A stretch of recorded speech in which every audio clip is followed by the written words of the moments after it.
What's up, everybody? We got some big news dropped on us during that last stream, and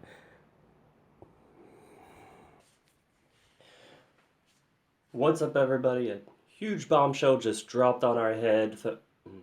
Huge bombshell just dropped on our head from David and his wife the other day. There's some huge changes coming for how you're going to play your character, and it's going to change the game. Adding more depth to your builds and increasing the replayability. We're going to be going over this news and more today. So let's start off with a minor tease, which, to be quite frank, is not too minor at all. If you hung around the Discord, you might have already heard of the engineering class being developed. This is more of a rumor than anything, but just the other day I was thinking about how there is no ranger class, and apparently this might be coming as well. His wife might have caught a peek at something that is wielding a crossbow, but we're not sure. We don't have anything more than this. Probably going to be a ways off before we get to see it. Moving on to some more concrete information. We've already got rune words. Next up is going to be enchanting, which is coming in this next big patch. We don't have too much information. We do know that it does take quartz and it does take diamonds. We haven't had more information on this topic than that. I'm going to assume that it's going to be similar to other games with a modifier system. You collect the materials, you collect the recipes, and then you can add a prefix or suffix to whatever item. It will help a lot with itemization, in my opinion, being able to have a near perfect item and just adding on that missing statistic. In my book, it's a bonus. There was a topic started about what other ideas could work with enchanting, and there were a ton of ability modifiers that were thrown out, affecting the way that wand projectiles are used, maybe adding a reflective modifier to a piercing wand, or a multi-shot to a beam wand, stuff like that. We can't really know what's going to happen in truth until we get the sneak peek.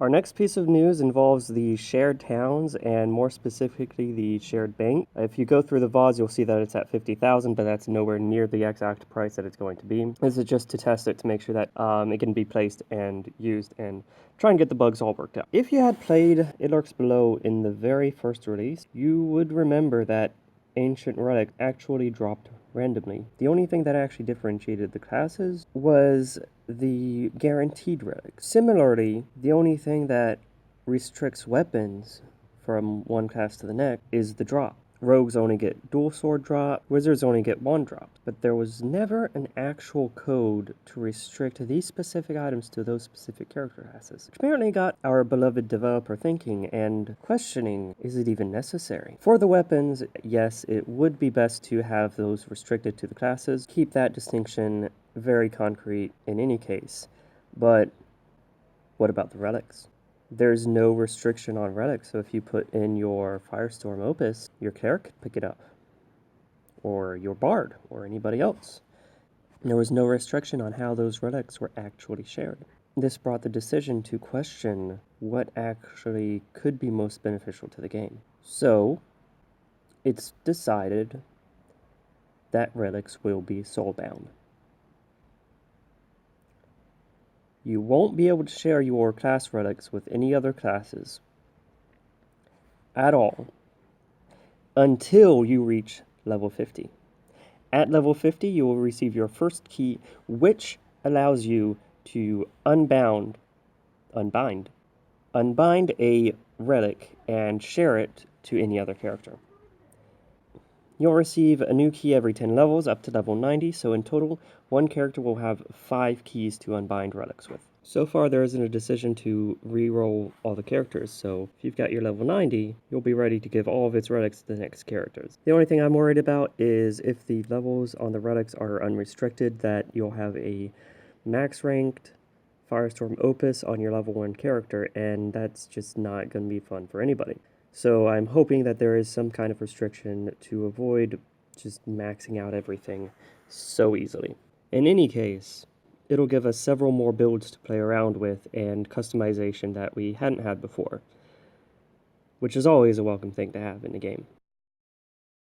Now with Path of Exile's new league coming out in a couple of days, I hope that is something I am looking forward to, and both David and Jungle Queen are looking forward to as well. In fact, David will be attending ExileCon this year, so if you happen to be going over there as well, this could be your chance to see him in person. He will be joining a couple of other devs that he hasn't actually gone to a convention with for years, both of them working on Diablo 2, and it's always nice to hear that old friends are excited to see each other and talk with each other, even if it's around another community entirely. As for Lurks Below news, that's all we have so far. I hope you're as excited as I am on this latest addition to the game. More customization, gotta love it. In any case, I'll see you around down below. Oh, and one more thing. As always, YouTube keeps saying that you should subscribe and ring that notification bell if you actually want to see these videos pop up and more content from me. I don't have an actual schedule, which really screws up with the feed, but I usually post my stuff on the Lurks Below Discord whenever it's relevant. That's another place to check it out, but if you want to see it on the day that it's released, make sure that you subscribe and ring the bell icon because I tend not to post it immediately on every single outlet. I've got my Twitter as well, link in the description if you want to see the immediate notifications of the next video. Anyways, thanks for watching, and I'll see you next time.